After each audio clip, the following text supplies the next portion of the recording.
fulani. Nimemwambia kabisa mimi ninachotaka ni jina tu, basi mambo mengine yasiwe mengi. Unakufa.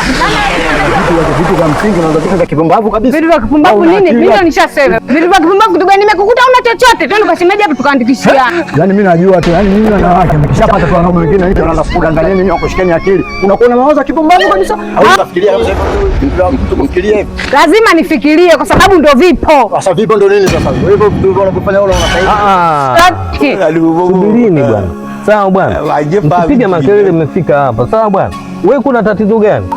Unajua kaka, mwanamke mimi nashindwa kumuelewa kabisa. Yaani sijui kama kapata mwanaume mwingine anadanganya sasa hivi, yaani nashindwa kumuelewa. Eti anakaa ananiambia kwamba nimwandikie ulisi katika kile kibanda tulichojenga ili hata mimi nikifa ndugu zangu msimsumbue. Kaka, unamuelewa kweli anachokiongea mwanamke? Kweli shemeji, kwa nini swala unalionaje? Maana wifi Salma ndo unamuona. Wifi Aisha ndo kabisa. Yaani ta fulani. Nimemwambia kabisa mimi ninachotaka ni jina tu, basi mambo mengine yasiwe mengi. Kuna kufa na lazima anajua atakufa yeye. Subiri kwanza sasa nikuulize swali.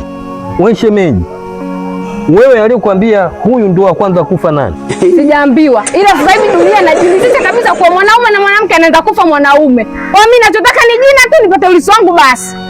Au wewe umekaa kikao na Mungu mkakubaliana kwamba huyu ndio wa kwanza kufa? Hamna. Ukianza wewe kufa nikifa si basi.